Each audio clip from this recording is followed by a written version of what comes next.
You there, who have a house with a roof and don't know what to do to get rid of that high temperature, that absurd heat that comes from the roof into your home? You're watching the right video. I'm going to show you a product here that's very easy to find in your daily life. At any store, you can get it to do the thermal insulation for your place and you'll spend very little. So, stay with me in this video and subscribe to our channel if you haven't already. Alright? Leave your like because this video is really good, and also leave your comment about this topic, alright? And let's get to the video because today it's really awesome. Well, my friends, if you have a house with a roof, that house with galvanized tiles, the famous sandwich tile or that old tile we know well as Brazilite roofing, we know that these two materials, both the galvanized and the fiber cement tile, retain a lot of the heat that comes from the sun and transmit that temperature into your environment. And that's a headache. Sometimes people even regret making a roof with this type of tile precisely because of the high temperature that the tile transmits to their environment. But don't worry, look, when you're going to build your roof, obviously we always think about installing a ceiling, and the most common ceiling is made of plaster. If you choose to make it out of wood or polyvinyl chloride, that's fine. The important thing is to have this ceiling after you build your roof, so that then you have the possibility to insulate against the heat that comes from your roof tiles.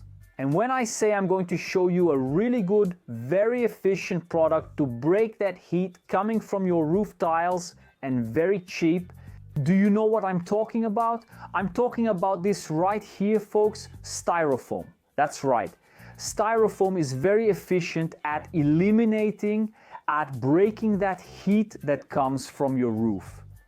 The thicker the product is, the better the result will be to break that temperature coming from the roof tiles. So, when you're going to make your plaster ceiling, especially for us, since we're used to making a lot of drywall ceilings in houses with roofs, we use a lot of Styrofoam.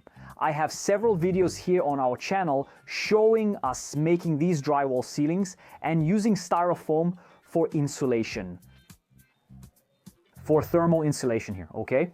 You're going to spend very little and you'll find it very easily anywhere. And the most important tip I have to tell you, the thicker your Styrofoam board is, the better it will perform at blocking the temperature coming from your roof, okay? You'll easily find Styrofoam boards in sizes of 120 by 60 or 60 by 60. It depends on the size you want to put on top of the ceiling. When your roof is that galvanized type, like a sandwich panel, you already have the option to buy the tile with the Styrofoam attached. That's right, besides having the galvanized roof itself, you have the tile that we call a sandwich tile, with galvanized steel on one side, galvanized steel on the other, and Styrofoam in the same shape as the tile in the middle, which is what helps to break as much as possible the temperature that comes from outside into your environment. And you know that I'm a supporter of drywall ceilings when we talk about houses with roofs. Automatically, the drywall ceiling is already a thermal insulator, so you'll have good quality by doing this. But to really get results, to actually feel the temperature drop in your room, you need to use Styrofoam. Okay, guys? It's an excellent product, very cheap. Like I said, you'll find it easily and it's very easy to install, okay? For those who are used to working with this and for those who've seen it, you know, we install the ceiling, put the drywall sheets up, and then place the Styrofoam sheets on top of our ceiling, between the drywall and the roof, okay? That's what will prevent the heat coming from your roof from getting into your room. It's a good option, a cheap option, and it's easy to find. And I hope you like this tip to give you great value for money and help you save on your budget, alright? If you like this tip and this video, leave a like for me. If you have any questions about this topic, leave them in the comments so we can chat about it, alright? A big hug and see you in the next video.